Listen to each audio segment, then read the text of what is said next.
James and Anthony Davis has been a very good pairing when they're healthy and able to play together, right? The first year they won an NBA championship, then they kind of just dealt with injuries. They very likely would have won back-to-back years, but Anthony Davis goes down in that Suns series. That was rough. And then, they go and do the Westbrook trade, and it just became a disaster. And then they right the ship a little bit, and these two are able to get to the Western Conference Finals. And it feels like that the window is still open for these two to win another championship, maybe even two.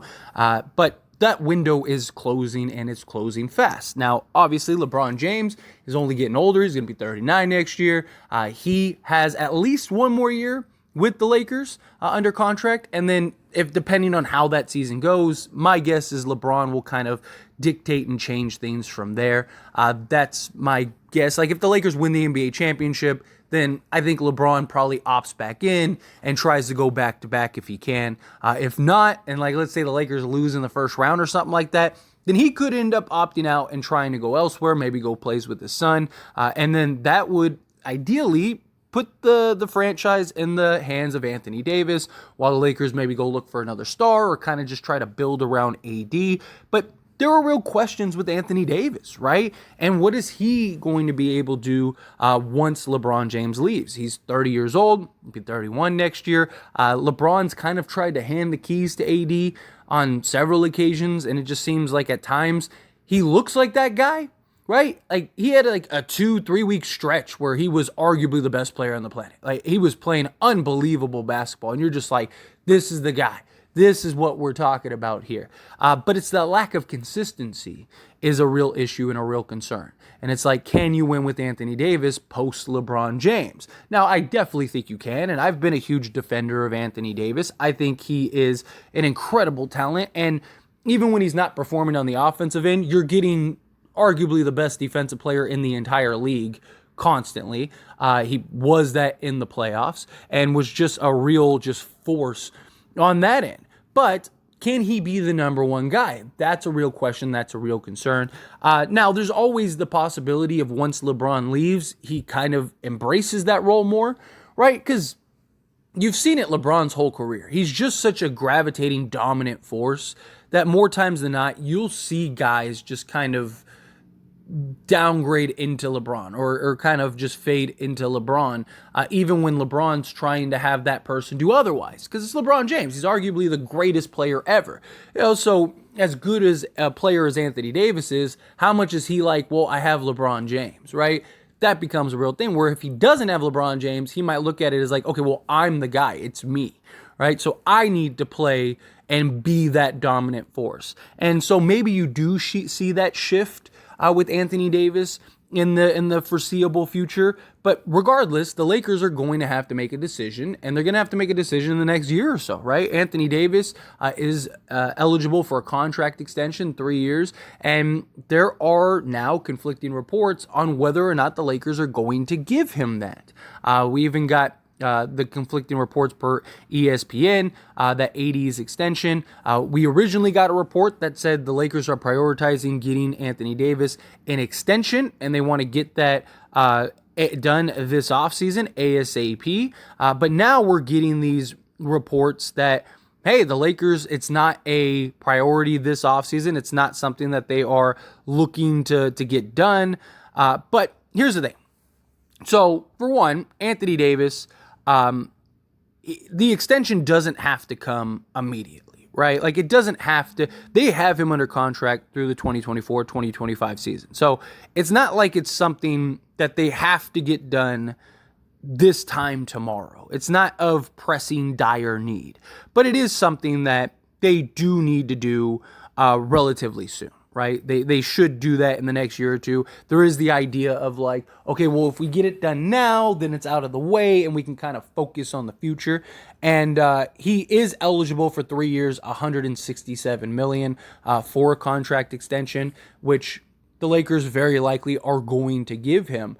But if there is at any point a doubt with the Lakers of like, this is the guy post LeBron James, and you have any doubt of giving him that extension of 3 years, $167 million, then I think not this year, you're not going to do it this year, but next year, I think you try to work and facilitate a trade to move Anthony Davis. Now, to some people, that they want that happening now. You're not trading Anthony Davis as long as you have this window, right? You're not going to get a player anywhere close to the caliber of Anthony Davis in exchange for Anthony Davis, right? You never see superstar trades that are fair value. Like you never see like Kevin Durant for LeBron swap or something like that, right? Where it's like, oh wow, okay, like that makes sense for both teams, right? Like that just doesn't happen.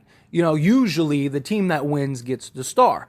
But if the Lakers are to lose LeBron James and then are considering trading Anthony Davis, they're not going to be looking to trade him for another star, very likely. They're going to be looking to trade him for a package of young talent and draft picks to begin a rebuild. That is likely what's going to happen, and that's the direction they'll go, unless they can get like a young potential star, like somebody like Jaylen Brown. Like, if he became available and you could swap Anthony Davis for like Jaylen Brown and Marcus Smart and like a first or something like that, then yeah, I could see the Lakers doing something like that. Again, not saying that that's going to happen, not saying that it'll even be an option, just using it as an example. But that is something that I could see the Lakers doing. Otherwise, it'll probably be for like a haul, right? Like one or two young quality players. Let's just using this as an example, right? Like, let's say OKC's like, we want Anthony Davis to pair with SGA, right? Like, could you get like a Chet Holmgren and, one of the, Williams and a couple other pieces, right? Could you get a couple nice young core guys that you could build for your future? Something like that. I could see that being like, okay, that's the kind of package the Lakers would be looking for Anthony Davis. Now, I personally want them to extend Anthony Davis and keep AD. I think you have him, you have, Rui Hachimura, you'd have Austin Reeves, you have Jared Vanderbilt, you have Max Christie, you'd have your other, your 17th pick, unless they end up moving that, D'Angelo Russell, very possible, unless they end up moving off of him.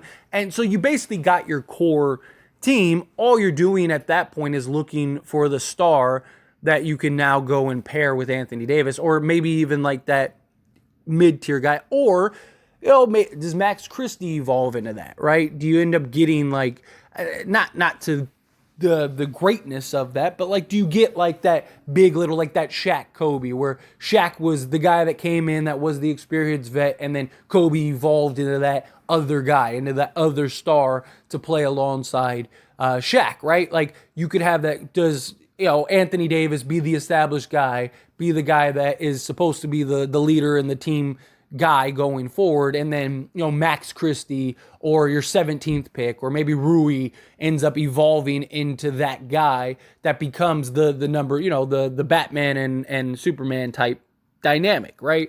Again, not saying to that level, but get my point. So there are options, there are flexibility when it comes to what the Lakers could do post LeBron James. It's also going to come down to contracts, stuff like that. How much do they have to pay Austin Reeves? Is Austin Reeves overpaid at that point, right? The new CBA really hinders a lot. The good thing is that the CBA affects all teams, so all teams are going to have to make that adjustment. So, the Lakers can balance it out, and Anthony Davis hopefully can evolve into that superstar, into that dominant force that we all know and need him to be, right? He's a perfect complement next to LeBron James. Like, man, like if Anthony Davis and LeBron James played together when they were both like 27, they'd probably have won 3 or 4 championships by now. Like, they are just the perfect pairing. It's just the timing, right? Like, LeBron at his age, at the time he came in, he was at the later end of his career. Anthony Davis was coming into his own and coming into his prime, but there were questions even in New Orleans, is he a number one guy, right? Like, is he a guy that you can really rely on to take over the top with his injury history and his lack of just consistency and stuff? But he was a lot more consistent in New Orleans throughout the course of a season. So is he a guy that, again, once you get rid of LeBron James and Anthony Davis knows, like, okay, I am the number one guy, I am the number one option, does that change Davis's mentality, right? Because again, he has LeBron James. And it's easy to say, well, LeBron wants him to be the guy, so he should just be the guy. Again, you're talking about arguably the greatest player of all time. LeBron still needs his. Anthony Davis is a guy that needs setup, right? He's not a guy that is inbounding the ball and bringing it up the court, right? But LeBron is that guy. LeBron can be that guy. A lot of the offense is ran through LeBron James. So yes, you want Anthony Davis to be the number one guy, but you have to get him touches. You have to run sets to get Anthony Davis in a position to where he can be that guy, right? Like LeBron James can just go out to the perimeter and get the ball and then get a full head of steam and get to the basket. Anthony Davis isn't that kind of guy. So it's just you need to be able to go get him and put him in that position.